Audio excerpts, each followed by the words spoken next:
Good morning, everyone, and welcome to our CARE online talk. Today, we will focus on Austria as the ninth country within our online talk series. My name is Georg Krawitz. I am Head of Section International Research Marketing at the German Academic Exchange Service, the OeAD, and I'm happy to be your host today. Before we start, and as people are still joining the online talk, please allow for a few housekeeping remarks. We kindly ask you to keep microphones muted when you're not speaking and have your cameras turned off as well. Please feel free to use the chat during the online talk for questions. We will try to pick as many as possible and hopefully can provide respective answers. There will be a designated time for discussion after the presentations of all our speakers, so please keep your questions in mind. As a more interactive option during this final discussion part of the online talk, you may also ask your questions by turning on your microphone. In case you'd prefer to ask a question anonymously, this is also fine with us. If so, please use the private chat option, write to me, Georg Krawitz only, and put anonymous in front of the question. Thanks. There is an individual audience at each online talk. I would therefore like to start by shortly introducing to the CARE project and its current state. CARE stands for Career Advancement for Refugee Researchers in Europe and is a Horizon 2020 and Science for Refugee funded project. In the consortium, the partners are ACA, the Academic Cooperation Association in Brussels, EDUFI, the Finnish National Agency for Education in Helsinki, and we, the OeAD, located in Bonn. The project is running since January 2019 and will end in December 2020. The project's aim is to support refugee researchers through coordinated and tailored provision of information needed for their entry and integration in the research and development labor market within selected countries. How do we try to achieve this? We are developing needs-based guidance and provide relevant information on employment requirements and opportunities in the residence countries. Plus, we disseminate project results to stakeholder networks and a wider community in Europe. This does also include Eurexes. Our target destinations are 10 selected European countries in alphabetical order: Austria, Belgium, Flanders, Finland, France, Germany, Ireland, Norway, Sweden, Switzerland, and the Netherlands. Today's focus country is Austria. Next slide, please. This chart shows the timeline and the main activities of the project and which partner institution was or currently is in charge of respective activities. We are now in the fifth and final stage, called OeAD Online Talks. As a result of all previous activities, such as stakeholder mapping, focus group interviews, and employer surveys, we are currently conducting these talks to share relevant country-specific information collected by all three partners and gather input on needed actions at national as well as EU level. For updates on the project, we kindly invite you to keep an eye on the CARE project Twitter account, where we will advertise all project findings. Next slide, please. But now, please let me share the main and key findings from the mentioned focus group interviews and employer survey for Austria with you. Focus group interviews were conducted last year in July, and the following main challenges have been identified. Language barriers do exist, as this applies to almost all countries. There are challenges for the group of refugee researchers to really feel accepted. There is a feeling of a lack of support or guidance, including from state institutions. Interviewees reported that relevant state and official actors are not always operating on an overarching, well-coordinated level. So which are the needs and recommendations for researchers with a refugee background? To have a better connected integration, centers, programs that could help to integrate. Providing special funding for training and providing practical experience. Specific mentoring and guidance by somebody from the same area and or a similar background was regarded to be helpful. There is a need to develop a network of researchers and make themselves more visible, and develop and provide more professional language courses, German or English in particular. Turning to the employer survey, what are the main findings here? Positive impact factors, incentives for hiring researchers with refugee background are as follows: professional skills, a proficiency of local language, German in this case, as well as foreign language skills could have a major and positive impact on hiring researchers with refugee background. And what do the main obstacles look like? Level of professional skills and level of foreign or German language skills of the candidate, recognition of qualifications which were obtained elsewhere, and national rules governing the refugees' access to the labor market are seen to be the most relevant obstacles. If you would like to have more detailed information, we kindly invite you to have a look at both the focus group and employer survey, which we provide on the website of our partner ACA, and will also put in the chat. You can also find the link at the end of our presentation, which we are happy to share. This brings me to our designated speakers of today, who we invited to reflect on some of the outcomes for Austria, and who will present interesting programs and initiatives and will share with us insights into their work. Martina Laffer is working at the Austrian Agency for International Cooperation in Education and Research, the OeAD. Martina will talk about introducing national and institutional support structures and programs available for researchers with refugee background or researchers at risk. Aleksandra Panek, our second speaker, is the coordinator of the Austrian-wide contact points for people who gained education abroad, the Austrian AST network. She will introduce support and guidance structures for the recognition of qualifications gained abroad. Our third distinguished speaker is Dr. Naive Biswan, currently employed as a senior researcher at the Ludwig Boltzmann Institute of Fundamental and Human Rights, which is part of the Faculty of Law at the University of Vienna. He also acts as honorary senior research associate in the Department of Political Science at University College London, UCL. He will share his experience from Austria and also the UK on migration research and resilience. But let us start, please, with Martina Laffer. She joined the Austrian Agency for International Cooperation in Education and Research, the OeAD, the Department for International Cooperation in Higher Education, in 2020. At the OeAD, her responsibilities include the Eurexis Austria portal and national Eurexis activities, the project Bridge 2, and the initiative OeAD for Refugees. She also provides information and assistance to researchers and students concerning study and funding opportunities. And before joining the OeAD, she worked at the University of Vienna, the University of Natural Resources and Life Sciences Vienna, and at the Fulbright Commission Austria. Martina studied political science in Vienna and Montreal, Canada. Martina, welcome, and many thanks for joining our group of speakers today. The floor is now yours.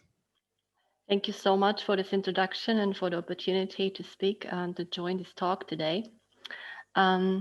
It's my pleasure to say a few words about the Austrian research landscape and briefly talk about the available national and institutional support structures and programs for researchers with a refugee background and at risk. Next slide, please. So as introduced before, I work for the Austrian Agency for International Cooperation in Education and Research. I just want to give you a very quick overview about our tasks. We support the mobility of students, teachers, lecturers, researchers. We enable cooperation between science, society. We offer services to scholarship holders. We administer international programs, and we provide information on our websites and databases. Next slide, please. And now let us talk about opportunities for refugee researchers. First of all, I'd like to mention the Lisa Prokop Scholarship, a scholarship for recognized refugees. It is funded by the Austrian Integration Fund, and it's available for undergraduates, graduates, postgraduates, PhD students, PhD holders, and postdocs. And you see for the relevant area of study or research on my slide. The grant benefits include the 300 euro per month grant for 1 year, and a refund for study fees or cost of the university preparation courses and travel costs. And it also offers participants to join events of the Austrian Integration Fund and to take the services. You can apply once per year, and you will find more information on the website of the Austrian Integration Fund. Next slide, please.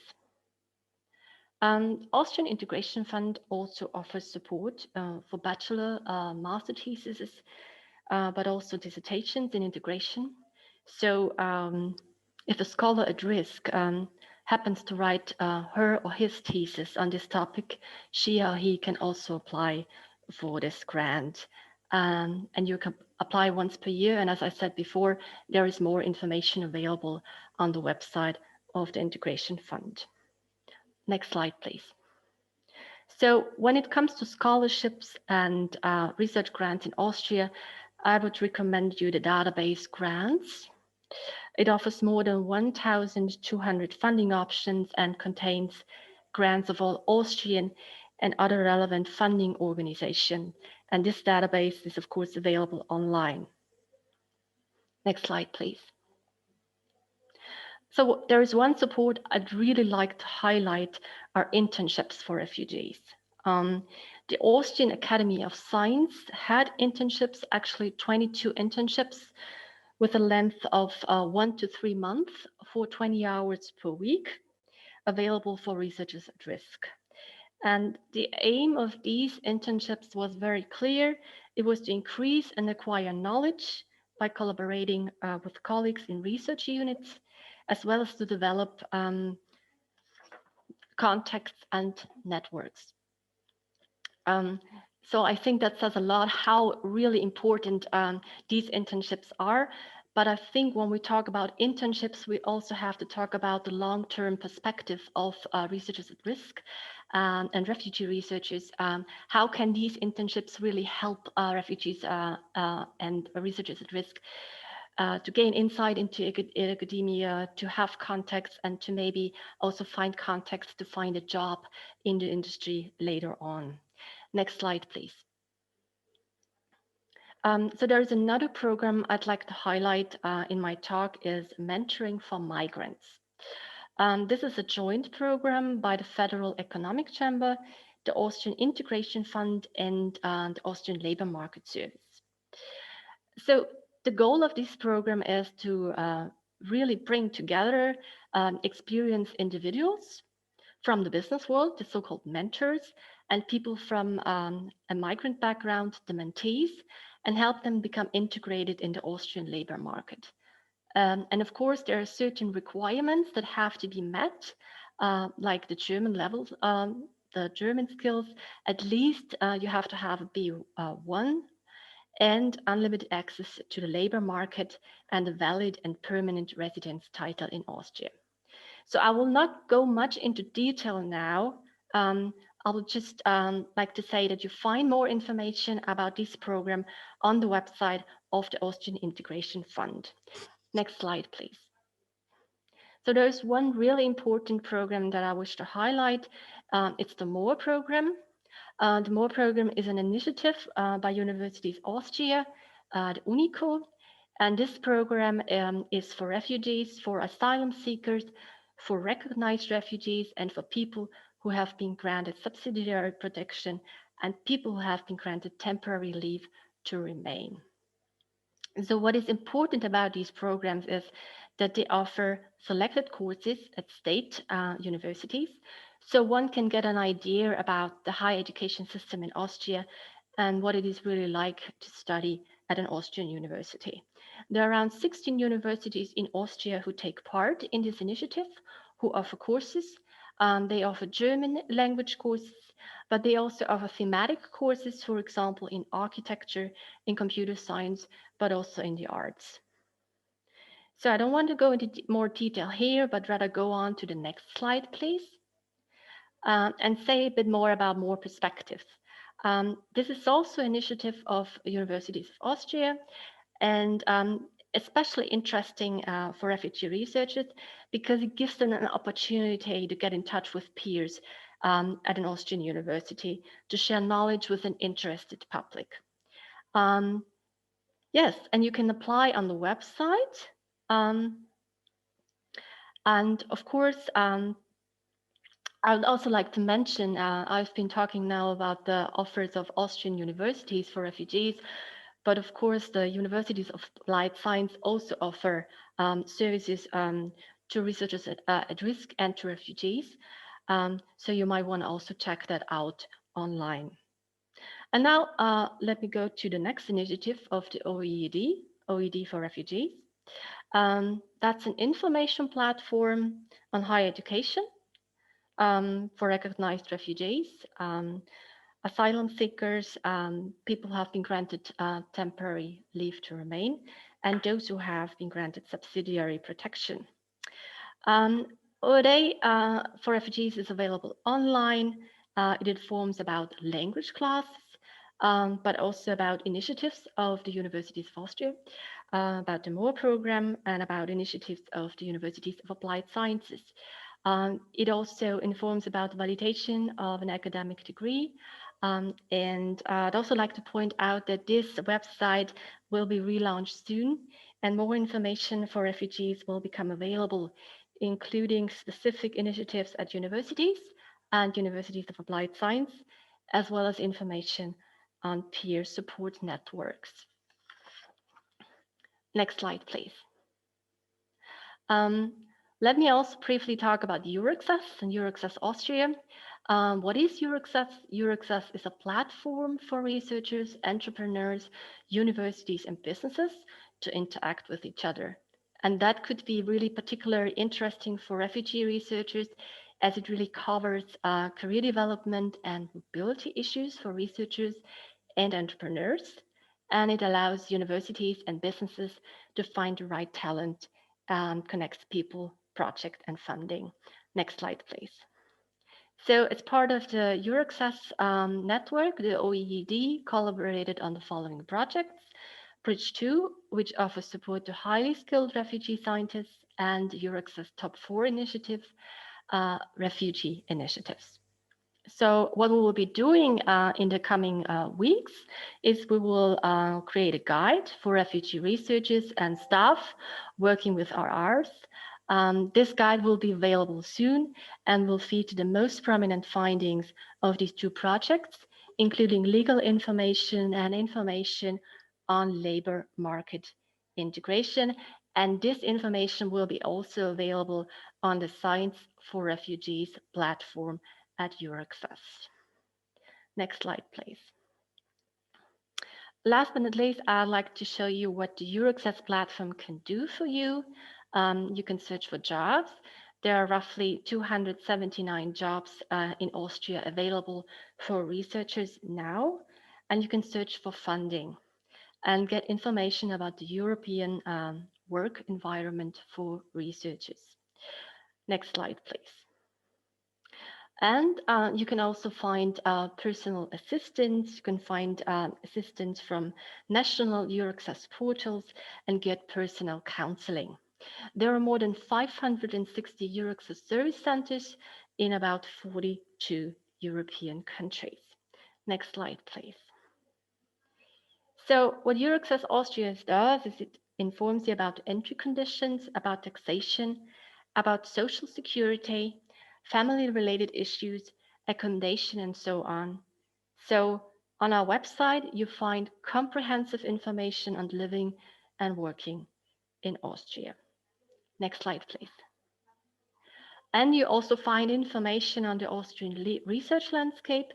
So when you look at our guide, the Researcher's Guide to Austria, you will get an idea of the legal basis of entry and residence regulations, taxation, and social security.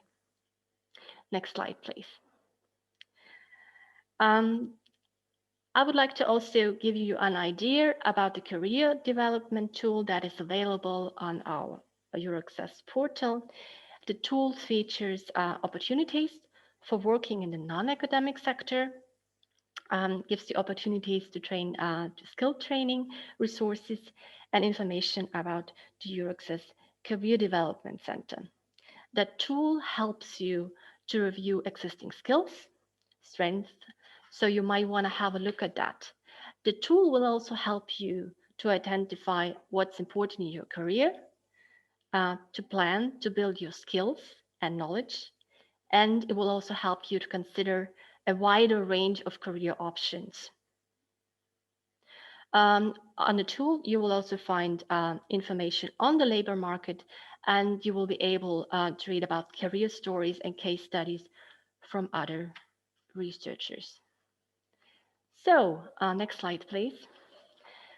So I'm already at the end of my talk, but what I would like to mention is that if you have any questions, I will be happy to answer them later on during the talk, or you can also contact us via email. You have my email address here. I'll be happy to help in any way possible. Thank you so much. Thank you very much, Martina, on this quite impressive oversight of services, information sources, etc. I think we will come back to one or the other in the final questions and answer part of our online talk. Thank you. I would now like to hand over to our second speaker, Ms. Aleksandra Panek. Aleksandra Panek was born in Warsaw and came to Austria in 2002. She's a graduate at the University of Vienna in the field of social pedagogics, adult education, migration studies, and gender studies. Since 2012, Alexandra is active at the Counselling Center for Migrants in Vienna. She has work experience as a specialist counselor for migrants and refugees regarding education issues and recognition of foreign qualifications in particular. Since 2018, she's a coordinator of the Austrian-wide contact points for people who gained education abroad, the Austrian AST network.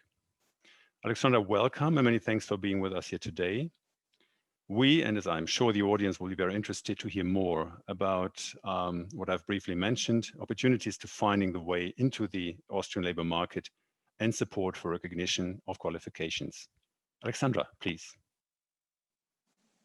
Thank you very much. Thank you for the invitation. Can you see me? Yes. Okay. So me, Aleksandra Panek, as a part of Counselling Center for Migrants in Vienna, I would like to present you our support for researchers with refugee background or migrants general, and say something about recognition of foreign qualifications in Austria. So next slide, please. Our Counselling Center for Migrants is almost 40 soon. We have guidance and counseling in 24 languages, free of charge. We have 6 sections, but I chose just 4 of them for today, which are possibly relevant for the researchers at risk. So that could be one section, which is counseling on migration law, residence law, and social affairs in cooperation with Public Employment Service. We have also counseling on female female migrants and refugees. We have something special in Vienna. We have Check-in Plus. This is a labor market support program for unemployed university graduates, also in cooperation with Public Employment Service. It's all about guiding in notification process, further education courses, etc. And what is most important, what is also focus of my work, is counseling on the recognition of professional qualifications gained abroad. So we have AST contact points in Vienna and also Austria-wide. Next slide, please. So we understand our job by AST contact points as a contribution, as a one step by finding the way into the Austrian labor market. And our support and guidance is multilingual, personal, and free of charge. What's special is the covering of the cost of certified translations of documents. We are comparing the professional requirements in Austria with those which are brought from abroad. We are giving some orientation on the labor market and orientation for alternative occupations for our clients. we are clarifying the necessity and possibility of formal recognition because recognition is not always needed. But if it's needed, we are assisting during the recognition process in meaning of additional measures, of course, when it's needed. We are also assisting on the search for bridging courses if it's needed, and the financing of them.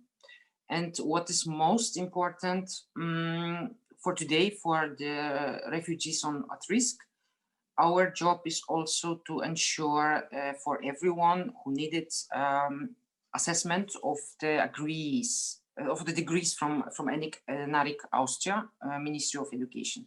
By the way, ENIC is in every country. Next slide, please. So just shortly about our clients, the profile of our clients looks like this. 70% of our clients are younger than 40, so they are young. Approximately 60% of them are women. Also 60% are third country nationals. About 20% are refugees. And every year, more than 50% of our clients come to us with academic degrees. What you see here is 9 largest groups of our clients. As you see, the Syrians are still the largest group, but also Iran. And since few years, one of the biggest, largest groups are people from Turkey also.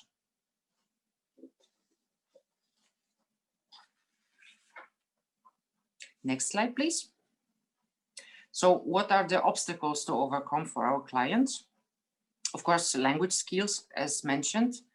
But my question is which languages, because we all know English is even more important in research than German. There is a lack of system knowledge and experience which doesn't match to the requirements in Austria. So there is a need for a new job seeking approach for the clients. The challenges are finding the matching job, of course, and overcoming the break in the career path. For employers, what we observe on the side of employers, there is no always trust in the qualification from non-European Union countries. Can you see me? Also, okay, I will just go on because my voice. There are different job and qualification profiles in host and resident countries, but I think this is a contribution to diversity. There's also some matters to mention. One matter is specific contact points for researchers. The other, what is needed is our networks for researchers. This is really important. And my question is also, how can public employment service contribute? So I can imagine that researchers at risk are not the potential group of risk for public employment service because they are well qualified and they're supposed to find the job soon. My question is also further education, additional courses or postgraduate programs. Is it the solution? And for work outside of academia, that's the question of regulated and non-regulated profession. So we are coming now to the question of recognition. Next slide, please. So who needs formal recognition? I have good news for you today. Formal recognition is obligatory only for regulated professions or employment. So for Doctor of Medicine or dental practitioners, teachers, pharmacists, clinical psychologists, etc. So the first good news is most of the researchers have non-regulated professions or fields of study, like chemistry, physics, economics, technical sciences. The second good news is in case of non-regulated profession or employment, as mentioned, there is no need of recognition in meaning of additional complementary measures to work as a researcher. The other good news is the value of non-regulated qualification is depends on the demand of labor market and companies and employers. So simply, if the university define a qualification for equal, it is recognized. And the last good news is work as a researcher is sometimes an alternative to work in a regulated profession. Let's take an example of a doctor of medicine. If the person is not going to treat patients, working clinical fields with patients, it's always possible for him or her to work in a research. And for that work, he or she doesn't need recognition. So in any case, but especially in case of researchers with foreign qualifications, for any groups which I mentioned, assessment from Enigmatic Austria may help because it's an official confirmation of qualifications. Next slide, please. So I prepared an example for you. How does it look? This assessment from the Enigmatic. So that was a lady who was studying at the University Damascus. And as you see, she graduated, she has a bachelor and master, postgraduate studies and PhD in biomedical engineering. So Enigmatic is confirming here, first of all, that University of Damascus has accreditation in Austria. Second of all, they are confirming the grades. They are saying something about the duration of the studies. I wanted to mention here that bachelor in Syria is almost every time 4 or 5 years. Next slide, please. So there's also an information about the equivalent in Austria, and Enigmatic is confirming here that every grade is equal. So there is an analogy between the grades. What is the most important for the lady? Maybe the last information. It says that application for the job in her occupation field, in her professional area is possible right away. So that's a good news. And such a report can help by the search on the job. Next slide, please. So this is our offer for the clients. Everyone is welcome to visit us.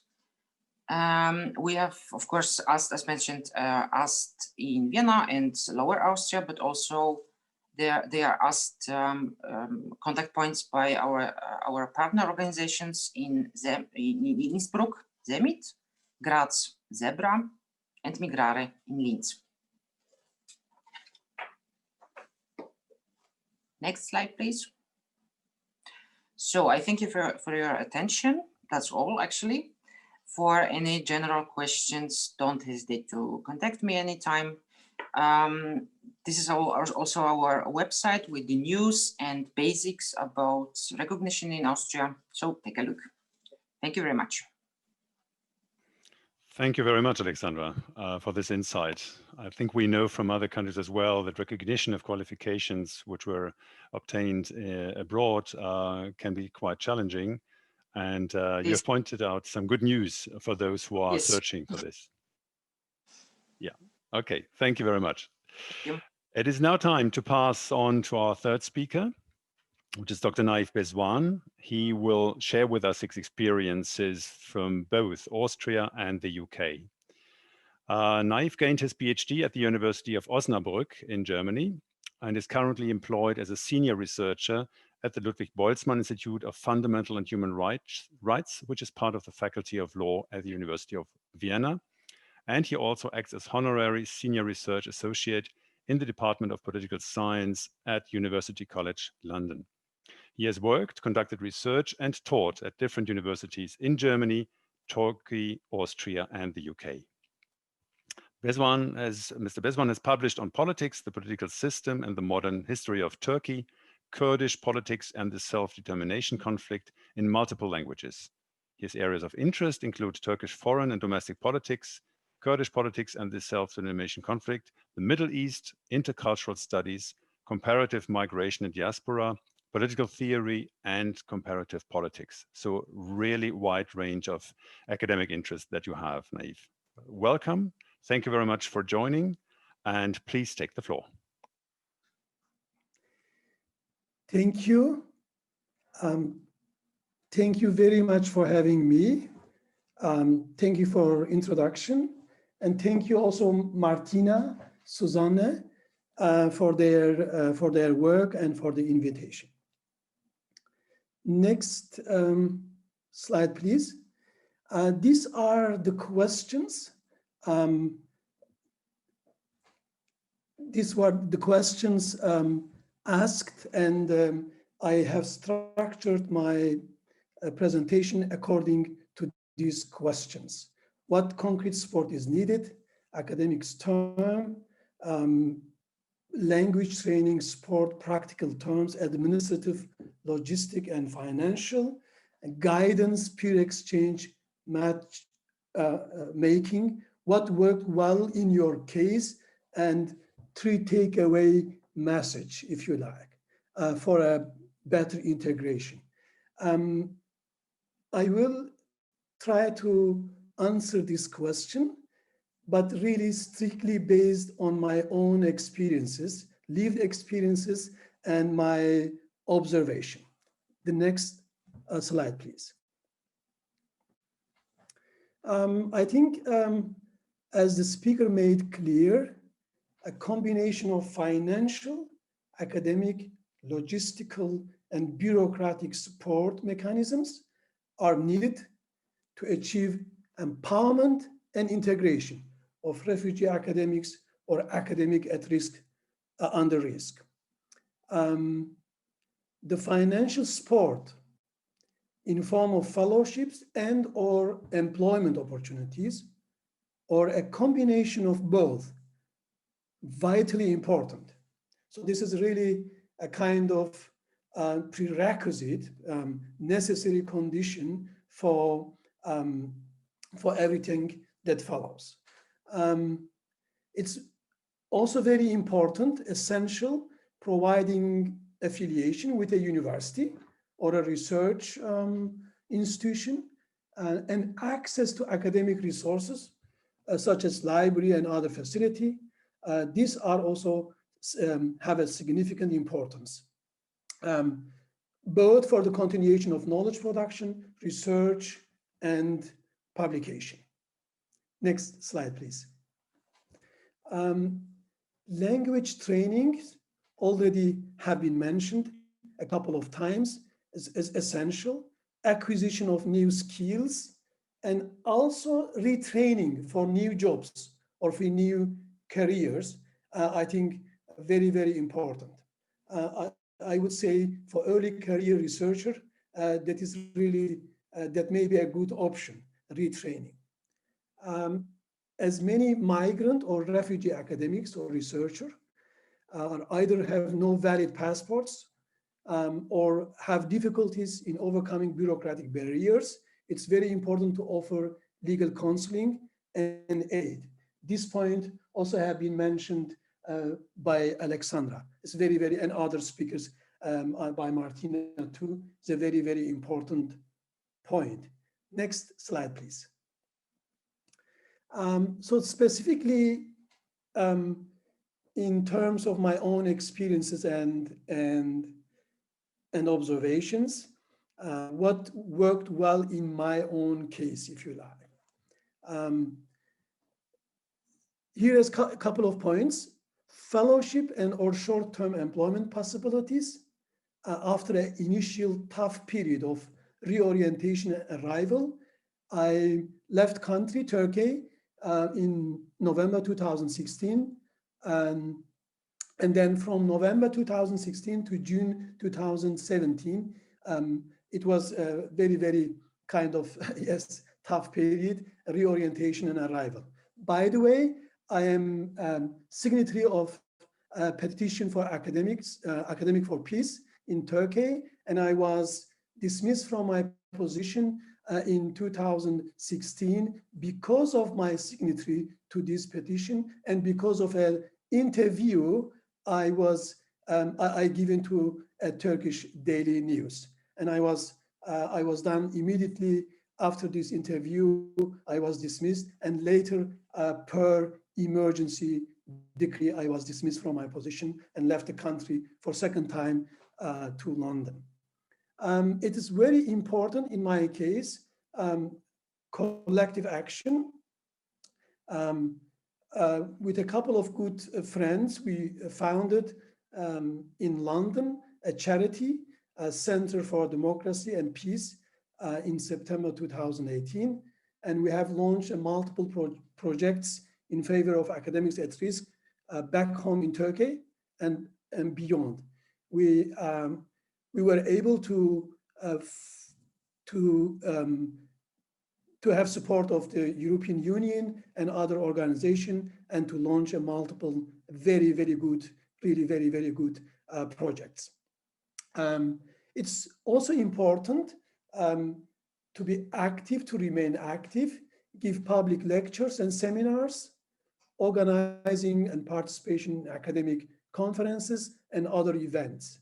This is a very, very important to just remain active and to be able to continue your work. Teaching, research, and publication. I was really very fortunate, especially during my stay in Austria. I have completed 6 academics articles and 2 research projects, and I'm currently working on 2 other research projects and 1 special issue. Access to library and other facilities. It is very, very important. I mean, as academics, you really need books and access to libraries in order to be able to continue with your work. Also, in my cases, has been an essential experiences, very important experience, cooperation and communication with colleagues. Despite occasional irritations and misunderstanding, it has been a very, very important aspect in my case, cooperation, communication, and so on and so forth. Please, the next slide. Not everything is rosy. The life is have many contradictory for everyone, not just for academics under risk or academics or refugee researchers. In my case, I probably can make 2 observations. Being on the move and migrating from one university to other runs counter to taken route. And this creates a kind of also academic precariousness, contracting your efforts to be attached to a place in emotional, personal, academic, and institutional terms. This is also a part of experience, and I think it's very, very important to recognize also some difficulties and side effects without being resignative. Please, the next slide. I was asked to mention a kind of takeaway message, 3 takeaway message and lessons. I have tried to 3 takeaway message, but a set of ideas in each message. I think it's very, very important. I would say be resilient and adaptive and responsive. Resilience, I mean by resilience, a general ability to master challenges, as well as the ability to acquire new capabilities, whereas adaptation means preserving existing resources. We need both be resilient and adaptive and responsive also because of coping with disappointments and moments of resignation, while being appreciative for what we have, for the opportunities, and adapting to changing circumstances and taking up new challenges. The second set of ideas, if you like, or take away message, I think is very, very important. Believe in yourself, take initiative, and negotiate. Because take initiative in dealing with issues and negotiate at the same time around difference, reciprocity, recognition, and so on and so forth. There is this outsider established dilemma or relationship. This is very, very important, and you are recognize or be aware that you are a kind of also a kind of guest academics, and may not be perceived as being on equal footing with your established peers. So that is why it's very, very important. Believe in yourself, take initiative, and negotiate. Be a smart negotiator, if you like. The third takeaway message or set of ideas: remain connected and attentive. Carry out with your public and civic and academic engagements while being attentive to your personal life and features, and as well as to your significant others, your family, your partner, your friends. It's very, very, very important to remain both connected and attentive. These are my humble takeaway lessons, and I try to summarize these takeaway lessons in 3 sets of ideas. Please, the next slide. Yeah, concluding remark. My motto is this is I guess you know this very famous proverb, if you like, a kind of proverb. In the meantime, be the change that you wish to see in the world. The puzzling question is how refugee or exile academics can rebuild their lives under uncertain, mostly precarious conditions, but at the same time remain capable of doing research and becoming resilient. As one answer to this question, together with my Austrian colleagues, I am working on a project to establish a European scheme under the rubric of academic freedom within the framework of Marie Skłodowska-Curie actions. The aim is to worldwide support academic freedom and critical knowledge production by offering fellowships analogous to ones offered by Marie Curie Global Fellowship Program, but tailored to the needs of refugee academics and academic under risk.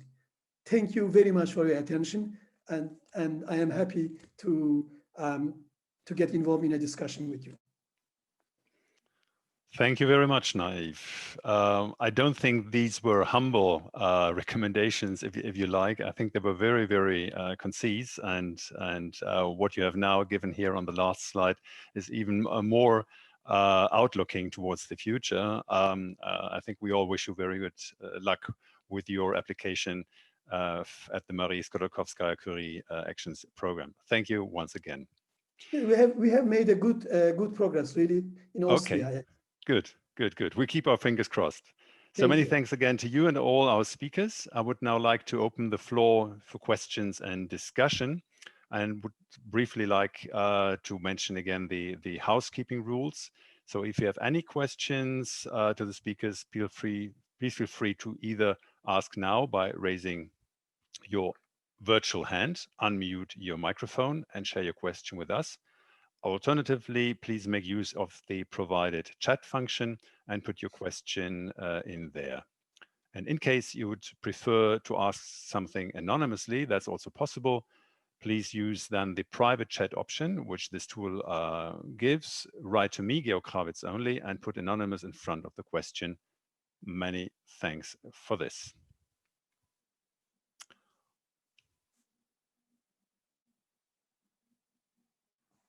I'm checking with my colleagues in the background whether there is anybody raising his hand. I think this has not been the case so far.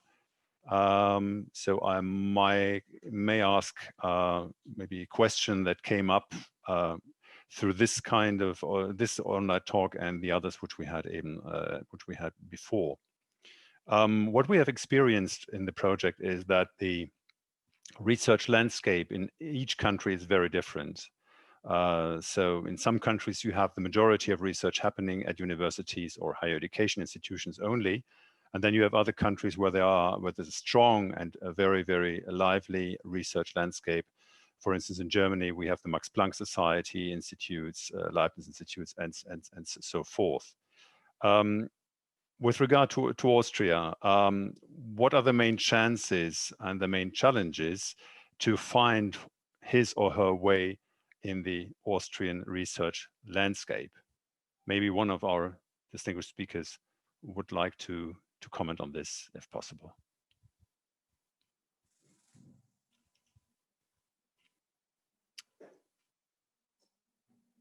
Martina, Alexandra, or Naif, if you like. Yes, I might want to say something to this question. Thank you for that question. I mean, as you said, like in Germany and Austria, we have a lot of research institutions all over the country, especially in Vienna. I think, as I said before, then that's why I wanted to stress that what Naif Biswan said before, how important it is to have specific programs for refugees in place. And that's why I wanted to highlight also the internships that were in place that were run by the Austrian Academy of Science and that are unfortunately not available anymore. I think it's about creating, opportunities for researchers at risk and refugees in Austria.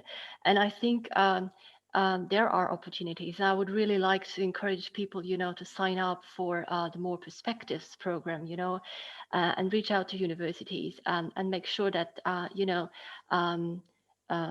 they get together with you and that you have an opportunity to reach out to peers at universities as well. I think that's really important. I think what I also recognize, because in March when I started working at the OeAD, I reached out to the community, and I think we have to do a better job in reaching out to the community. And I think we have compiled a lot of information. We've created a lot of information for refugees. And I think we would be at the point where we make this information more accessible, and also promote these information channels a bit better. Because the experience I had is that a lot of people in the community, I worked with students who have a refugee background, and they were not aware of the information channels and the platforms that I was aware of. So I think there are opportunities, but we just have to make them public, and as I said, have a more needs-based approach for refugees. Mm-hmm. That would be my answer to this question. Thank you very much, Martina. Is there anything that possibly Alexandra and Naif would like to add on? I would like to add, thanks God we have OeAD, because just to see all of these offerings, I would like to have the presentation, by the way, so that I can give it to my clients also as options. Speaking from a practice, we observe that mentoring, connecting, networking is the most important. We are happy. I would like to say it like this: if someone is not coming to us for guidance and finding a job, it's good. We are happy. So if someone is not doesn't need us, it's okay, because he or she found already something, I hope. Let me just add one thought to that. Yeah. Please, Naif, go ahead. Yes. There was a program, an inter-university support program called bedrohte Wissenschaft, endangered science, supported by 4 universities: University of Innsbruck, University of Klagenfurt, University of Graz, and University of Economics University in Vienna. And I was part of this program. It was not supported or from all of by all of university, but for university. And I think, unfortunately, the program is not relevant anymore, but it was a very important initiative, especially undertaken by the University of Innsbruck and other universities just mentioned. Thank you very much. Great. I think there is one aspect which came to light in one of our prior online talks, which is the aspect of founding one's own business, which is research oriented, of course. So one option, if you like, of integrating the labor market would be as well create and found an own initiative or a startup with a business idea, which is based on research. Would there be the possibility to do so in Austria with the help of some economically oriented institution without being Austrian by citizenship? Or is this just outside of the range of opportunities that are available for the time being? Can I say something? Sure. There is an initiative of Wirtschaftsagentur Wien, which is supporting migrants and refugees by founding such initiatives, and there have been already research about own companies of refugees and migrants, and it's still growing. So a lot of migrants are deciding for them to establish an own business. Mm-hmm. So it's quite new in Austria now. Mm-hmm. And there is space to develop these things. Mm-hmm. But I would like to recommend really Wirtschaftsagentur, mm-hmm. because they have a lot of workshops in many languages about founding the own business. So it's mm-hmm. really nice. Mm-hmm. Anything to add on this from Martina and Naif? Yes, if Martina, I may please. add something, I would also like to highlight again the Euraccess portal, which also gives information about jobs outside of academia. And I think this is one opportunity also for refugee scientists and researchers at risk. So I'd like to highlight that. That's available on Euraccess and gives you a lot of tools and information how you can, structure your skill sets and get information and context to organizations outside of academia. Mm-hmm. Thank you. Mm-hmm.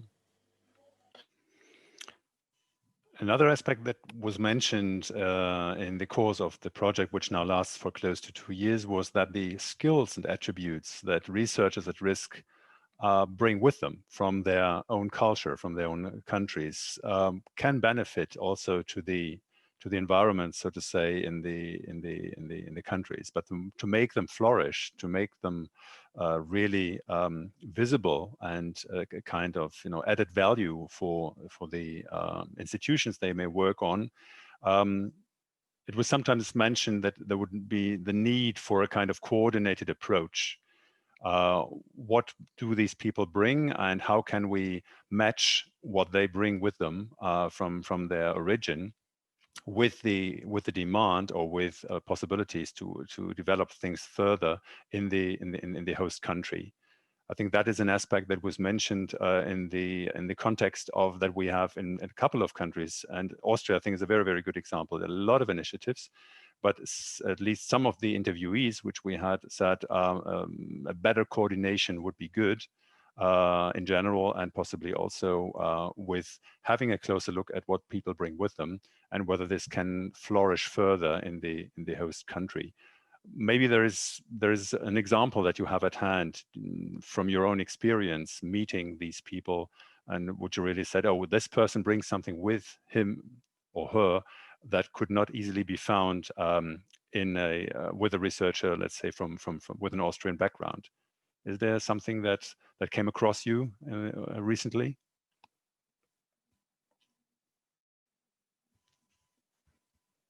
I'm just thinking of Naive, maybe, because I mean you're dealing with Turkish politics. You're dealing with the situation of the Kurdish people in various states, and this is something that really adds. I could imagine is something that is not so familiar with institutes of political science or law, and that was something that made you possibly attractive to an institution to work and do research. Yeah, right. Thank you for the question. Sorry. I think in whole Austria, there is a colleague, Austrian colleague, based at University of Vienna, who is a kind of expert in on Kurdish issue and other relevant to the Kurds. So I was during my time in Austria and in Innsbruck, I was a couple of times I was asked by journalists, by other media organization or media outlets to give interview on the situation in Turkey and other activities. So I think it's in my case. Certainly, I can say that in the academic landscape, if you like, there is a kind of gap regarding, in general, regarding the situation. I mean, regarding the situation of the Kurds and in Turkey, but also the Middle East at large, I would say. Thank you, Naif. That's great. I think we are very much approaching, not only approaching, I think we are already 1 minute beyond 12 o'clock, which is which provides me with the opportunity to once again say thank you and express my gratitude to all our speakers for sharing your worthwhile information experiences today. And I would also like to thank our audience and our care partners, ACA in Brussels and EDUFI in Helsinki. Please have a look at our upcoming online talks on our website. There are further 2 which will be presented. On the 17th of November, we will deal with the situation in Ireland. And the final online talk will deal with the findings of the project on an EU level. And this will be conducted on Friday, the 20th of November. Hopefully, many of you will have the chance to attend and benefit from these 2 online talks. And as already was mentioned, more information is available on the website and via the link which we have provided. And I think my colleagues Susanna and Melanie in the background are using Twitter as well on the occasion of today's online talk and further. So once again, thank you very much for joining. Thanks again to our speakers, and I wish all of you a very, very good day. Thank you.